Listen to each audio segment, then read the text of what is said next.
This video is on integration by substitution, which is one of the methods for undoing the chain rule for derivatives, which is used for composition of two functions. So the first step is going to be to identify the composition of functions that you see in your derivative. Right here in this box, I see sine composed with x cubed. The inner function is x cubed, so that's what I'm going to call u. The chain rule also will leave us with the derivative of the inner function, so we're going to take the derivative of u to see if we can identify it in the expression above.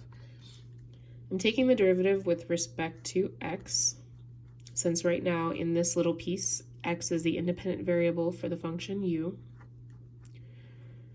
And then we're multiplying both sides by dx. Now, technically, you're not supposed to be able to separate these du and dx in this expression. This is more of a trick that works for reverse chain rule.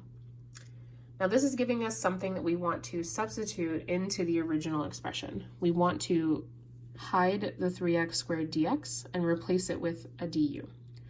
If you look up here, I have most of that. I have an x squared and I have a dx, but I don't have that 3 in front, so I'm not ready to substitute just yet.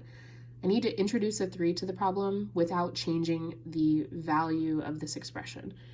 So if I introduce a 3 in front, I have to also balance that by multiplying by a 1/3, just to make sure that I haven't really changed the expression's meaning, but just changed the way it looks.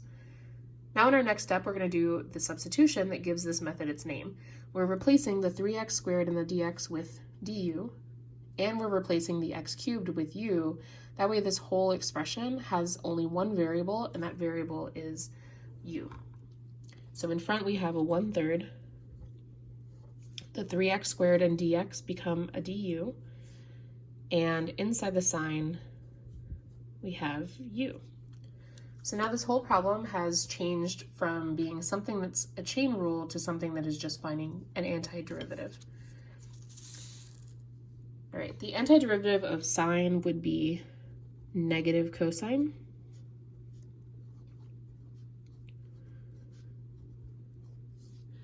And our last step is just to plug in u back into the problem.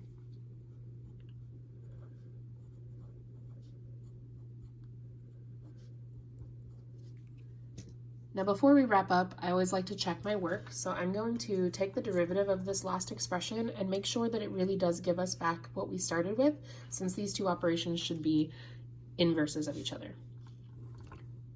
All right, so if we take the derivative, the negative 1/3 can sit up front. The derivative of cosine is negative sine. And then we multiply by the inside function's derivative. And the derivative of c is 0, so that we can ignore. And now simplifying this, I can see the two negatives will cancel, and the 1/3 and the 3 will cancel. Now this was the piece that we had to add in ourselves, and they were canceled before we got the original problem in the first place. So all of this just reduces back down to what I had in the integral at the very beginning. All right, I am making a second video on integration by inspection. If you would like to watch that and compare, I'm using the exact same problem, so join me over there.